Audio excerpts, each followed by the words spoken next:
I'd like to welcome you to BeMoreNews.com, the news before the news, where we uncover the truth. Delegate Emmett Burns, an icon, a legend here in Annapolis.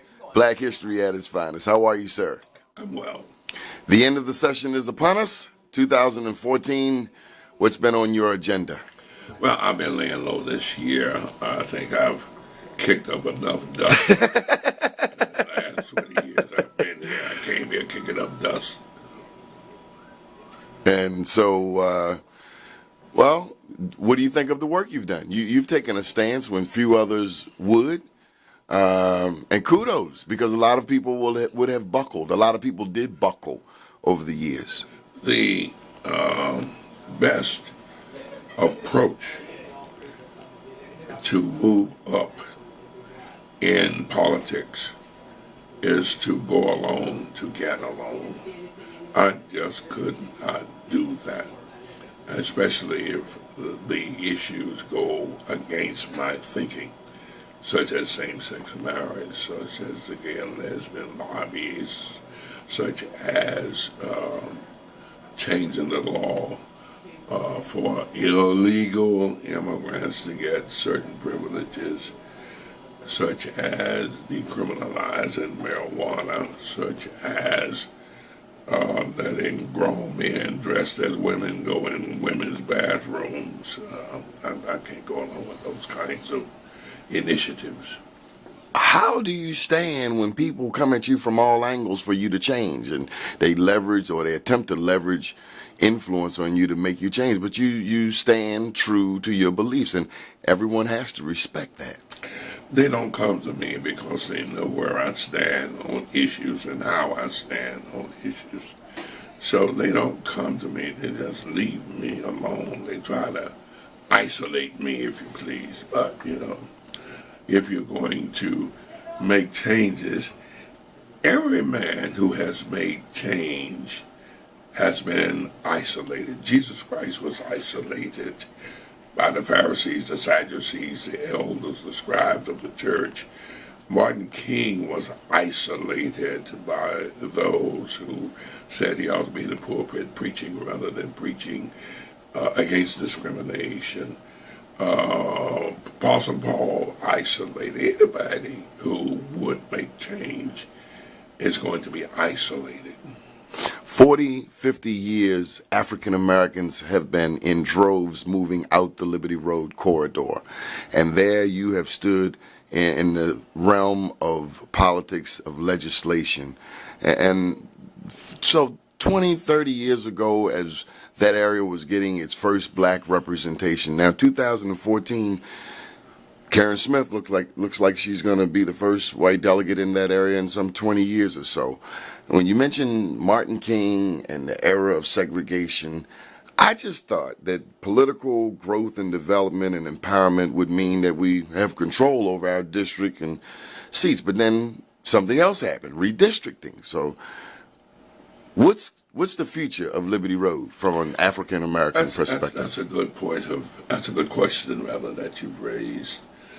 Even though the district was carved out for African Americans, redistricting has diluted and expanded that district in terms of African Americans. Now a whole lot of whites are in the district. And I think those running now see the writing on the wall, and they want to be inclusive of the whole district as it is represented, and they're bringing in a white candidate. Now, here's my position. My position is that I believe in consolidating my base first, and then reach beyond my base. That's the way I ran my first campaign. I had a Jewish gentleman who came in and said, "I'm going to support you, but you got to represent everybody," as if though I didn't have sense enough to know that. But I said, look, I'm consolidating my base first. Those who've not had representation, they're first. And I still believe that. And when I stand on the floor, I'm speaking for my race first. because we're the ones who have been left out. We're the ones who have been denied. When we're the ones who need someone to speak for them. Now, if you're going to be a progressive candidate, you're going to speak more for the other side than you do your own side. I don't believe in that. Have you seen a lot of that here in Annapolis? Yes. I've seen too much of it. I'm from Baltimore, and I'm used to having fighters in Annapolis, ones that we can point to. The lady comes to mind. Who's the lady that said, "You kill my dog, I'll kill your cat"? Ruth Kirk. But those persons aren't here anymore. It's go along and get along. You get a position, and once you get your position, if you're African American, you want to keep that position. So you got to go along with the leadership. But that's not where we come from. And that's the problem with our own progress. If the caucus could ever get together and stand, they could make some beautiful, big changes here. But it ain't going to happen. It's the same old mentality, divide and conquer. But it happened before. There was a time 20 years ago when there were, 11 blacks in the caucus? 30 years ago? Together. But times have changed.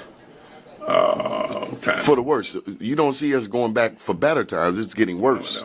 No. Because I've seen the worst of segregation. I've seen raw, rank racism at its worst. And I know that if given the chance, it could happen again.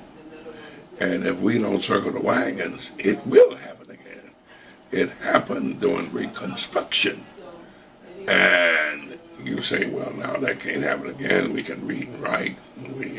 We have more degrees, more bigger homes. And we have this position and that position. But when the system decides to take it away from you, they can and will. How do you stay optimistic, hopeful? How do you stay a pastor, a preacher, a man of God? Because I'm fighting every step of the way. I'm not resigned to what is. I'm resigned to what should be.